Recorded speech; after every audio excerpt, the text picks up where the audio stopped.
Today's video is brought to you by the Modern Gun School. This is not the other place that thinks that they can take your entire GI Bill and run with it. This is an accredited online university. Whether you just want to learn a few things or you actually want to break into the firearms space, they leave you with options. Check them out at Modern Gun School. Let's get into the video. Hi everyone, welcome back to the channel. Thank you for watching. You're watching the VSO Gun Channel, and it's great to be here as always. Now, since my last video on the Trump executive order to protect the Second Amendment, I have had a couple meetings, and I can't specifically say who was in those meetings, but suffice it to say, we know that members of the administration are watching the content of these videos and are reading what you guys write in the comments down below. So what I'm going to do over the course of the next couple weeks is embark on a journey to specifically outline what we, the gun community, think the administration should do pertaining to that executive order. Because you are right. All of you are right. That executive order doesn't actually do anything. And I think that actually puts us in a better position, because I think that there are some things that are a little nuanced on how they should be handled, instead of the president just going in there and wrecking house, right? Because I think that there are some things that are better to do tactfully than just write the thing out. So today specifically, we're going to talk about how the President of the United States should handle the ATF pistol brace rule. And again, this goes for the other rules that have been promulgated as well, like the framing receivers rule, the engage in the business rule. These should be handled the same way, but this is really the hot button one that I think should sort of be the focal point, and then you can duplicate this for the rest of them. Now, I need you guys to do some stuff today. The first thing that I need you to do, again, there are eyeballs watching in positions of power. I need you to go down in those comments down below and tell me whether I got it right or not. If I got it wrong, then tell me I got it wrong down in the comments down below. And then the second thing that I need you to do is there's going to be a post containing this on my X account, top of my X account. I need you to quote tweet that thing to all of the important people. So we're talking quote tweeted to Donald Trump, quote tweeted to Elon Musk, quote tweeted to JD Vance, and on down the line, because we know that this administration is watching and they respond very strongly to public perception on things. When there is a fire going on, they're like, all right, well, what are they saying? How do we respond to that?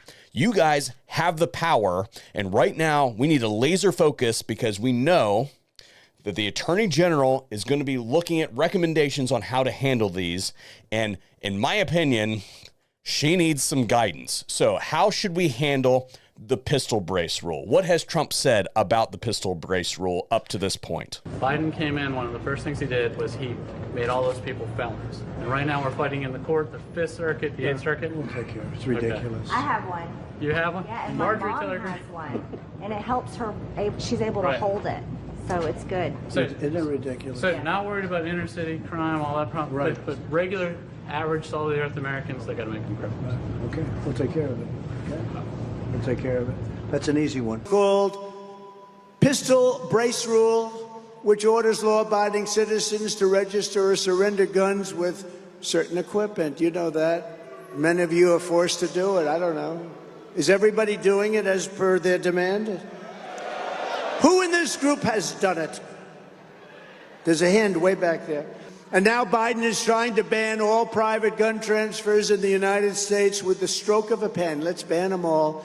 Under a Trump administration, all of those Biden disasters get ripped up and torn out. My first week, but maybe my first day in office, okay? Maybe my first. Now, I don't know about you folks, but the way that I interpret those two statements put together is that the president expects to go in and write an executive order that simply rescinds those ATF rules.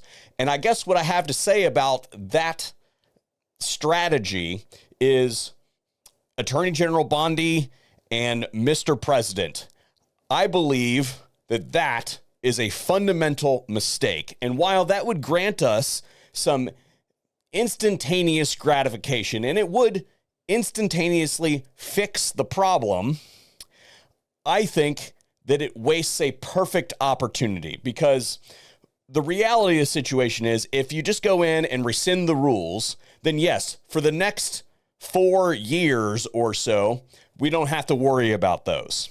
But downstream from that, the next time we have a militant anti-gun organization that comes into power, they are just going to put it right back.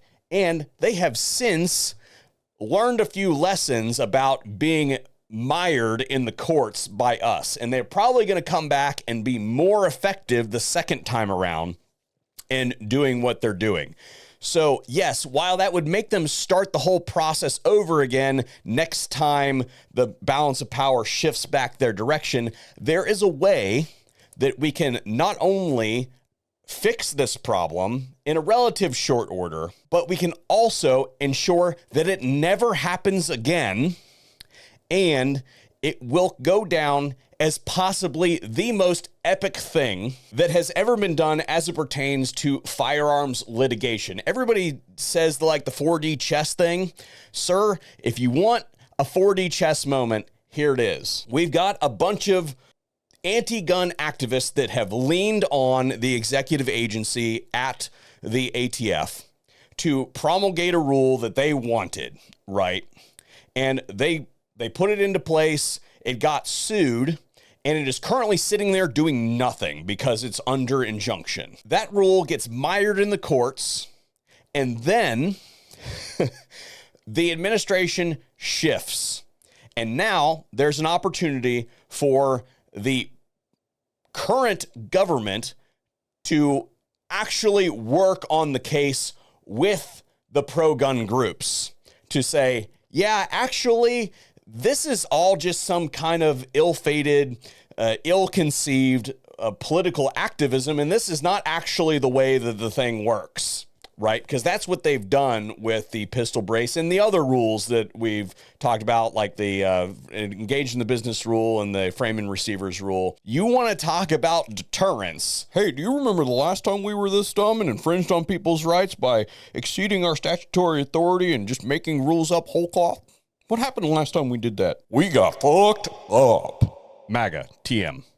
You think about, hey, we did a thing and we screwed it up, and in the process of screwing it up, we handed our political opposition a gold mine to take this thing all the way or settle the rules in such a way that ultimately hamstrings and destroys future efforts in the space. Man, you want to talk about a way to prevent something stupid like that from happening in the future, because they'll think twice about, maybe doing a thing and then getting it screwed up and handing the Supreme Court an opportunity to basically say, yeah, not only can you not do that because you screwed it up, you did it the wrong way, but also it implicates the Second Amendment in these ways. And there's a possibility, we don't know what the Supreme Court is going to say and how that will set precedent. But if the indications from previous cases like the Bruin decision and the Rahimi situation are any kind of indicator, well, it has broad-reaching implications for rules across the board. It could be very easy for the Supreme Court to say, why are we even talking about this? Those are clearly in common use. And the whole thing about pistol brace, stock, barrel length, why are we even doing this in the first place? All of that is out of here, right? That could possibly happen if we give it that opportunity, and just simply rescinding the rules does not give that opportunity, and it wastes all of the resources that we have spent the last 4 years fighting against this. We're basically sitting there on the precipice of greatness, and all we really have to do is either let it go for a little bit, work on it the other way that the government has been working on it, and then if it doesn't go the way that we really like it, well, sir, then you rescind the rule. Fantastic opportunity here for the president to just really lay the pipe, if he wants to, and come off looking epic in doing it. So I want to know what you guys think about this in the comment section down below. Did I get this right? And should the president direct the Attorney General and the Department of Justice to handle this situation and the other rule change situations like this so that we can, in the future, never have to talk about this ever again? What say you?